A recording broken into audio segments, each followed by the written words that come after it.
الفيلم ده اتعمل له بروباجندا انه من احسن الافلام اللي اتعملت في اخر 10 سنين، افلام الرعب طبعا. هل الفيلم ده اصلا رعب ولا فيلم اثاره نفسيه كده وخلاص؟ والفيلم ده بيتكلم عن فتره التسعينات، وبيتكلم عن عميله في الاف بي اي وبتحقق في جريمه او سلسله جرائم لقاتل متسلسل، وبتحاول تحل اللغز ده، بس بتكتشف ادله غامضه عشان تقبض على القاتل ده. والفيلم ده اللي بيتقال عنه انه من اكتر الافلام المرعبه اللي نزلت مؤخرا. الفيلم ده فعلا جامد، بس مش عشان الرعب اللي فيه، الفيلم ده جامد عشان الاثاره النفسيه والحاله النفسيه اللي بيخليك فيها وانت بتتفرج على الفيلم ده. الفيلم عباره عن حاله نفسيه انت هتعيشها جوه الفيلم، مش مجرد رعب وجامب سكير، لا مفيش الكلام ده في الفيلم ده. جو من الهدوء والرعب النفسي والغموض والاثاره، كل ده انت هتحس بيه في نفس الوقت. يعني لو عايز تقوم تعمل حاجه في نص الفيلم، لا انت هتاجلها شويه لحد ما يجي البريك، وبالذات في نص الفيلم الاول، لان الفيلم فعلا تسلسلاته واحداثه مترابطه ببعض، مش تقدر تقوم وتسيب الفيلم وتمشي.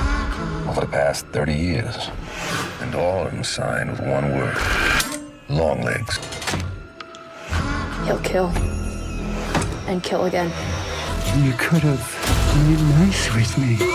واللي هيخليك متاثر بكل الكلام ده هي التجربه السمعيه والبصريه في الفيلم ده، كمان الاداء التمثيلي لنيكولاس كيدج، واحد من احلى الاداءات اللي قدمها مؤخرا. ونيكولاس كيدج اصلا لسه عامل فيلم كده اتكلمت عنه في التشانل هنا، ممكن تلف لفه كده وهتلاقي الفيلم ده اسمه اركيديان، بيتكلم عن واحد واتنين في الغابه، واحد منهم بيضيع، قصه كده. هو فيلم رعب، بس رعب ايه؟ شفت انت الافلام اللي تحت بير السلم؟ هو ده فيلم كده مع شويه فشار وخلاص. فده حاجه، والفيلم اللي بنتكلم عنه النهارده حاجه تانية خالص. حتى نيكولاس كيدج انا ما شفتوش كتير على النت، ولا حتى شفته في التريلر، ولا شفته في اي حاجه. هم فعلا خافين هويته عشان تخش تتصدم بيه بالفيلم. عيوب الفيلم ده بالنسبه لي هم عيبين. اول حاجه الدراما في نص الفيلم الثاني، يعني انت ممكن في نص الفيلم الثاني تقوم تجيب حاجه تشربها وترجع عادي، مش هتحس بالتسلسلات او هتفقد حاجه من اللي انت ممكن تفقدها لو كنت قمت في نص الفيلم الاول. لا فعلا الدراما في النص الثاني ما كانتش قد كده. والعيب الثاني بالنسبه لي هو الاخراج. انا حسيت ان لو في مخرج اقوى من كده ممكن يطلع فيلم اقوى من كده بكتير جدا. الاخراج في الفيلم ده كان يعني من متوسط لجيد، بس كان ممكن يطلع جيد جدا لممتاز. المخرج بصراحه ما عرفش يعمل ده، وده اللي حسيته وانا بتفرج على الفيلم. وبرغم البروباجندا اللي اتعملت عن الفيلم ده، انا دخلت السينما وكانت اكتر من نص السينما فاضيه. هل مثلا الناس مش مهتمه بالرعب؟ هل الفيلم ده مثلا ما اخدش الضجه الكبيره دي هنا في مصر؟ ما اعرفش، بس اكتر من نص السينما كانت فاضيه، وده غريب شويه لاني كنت في نص اليوم.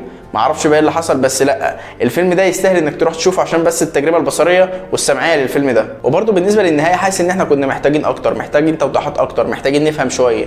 النهايه بالنسبه لي لا كانت محتاجه شويه تعديلات. فيلم لونج ليجز فيلم رعب حلو جدا، ومش الرعب التقليدي اللي احنا واخدين عليه، لا الرعب فيه شويه اثاره نفسيه حلوين جدا. الفيلم ده من احلى افلام الرعب اللي انا شفتها، بس مش من احلى 10 افلام في اخر 10 سنين وكل الكلام اللي بيتقال ده. لا في افلام كتير كانت نازله كانت احسن من الفيلم ده بكتير. الفيلم ده فيه مميزات ويستحق انك تتفرج عليه، بس احلى فيلم وبروباجندا وبتاع لا مفيش خالص الكلام ده في الفيلم ده. لو شفت فيلم لونج ليجز قول رايك في الكومنتات، ولو انت لسه ما شفتوش انا بقول لك روح شوفه، وقول لي في الكومنتات ايه احلى فيلم رعب انت شفته دلوقتي، شفته من فتره، احلى فيلم رعب في التاريخ. قول لي رايك ده في الكومنتات وخلينا نتكلم مع بعض. وبس كده، سلام. بعد الفيديو نسيت اقول لك الجمله دي، لو عايز تابعني على حساباتي الشخصيه على فيسبوك وتويتر وانستجرام، ما تنساش كل اللينكات تحت في الديسكربشن. وبس كده، بس كده بجد المره دي.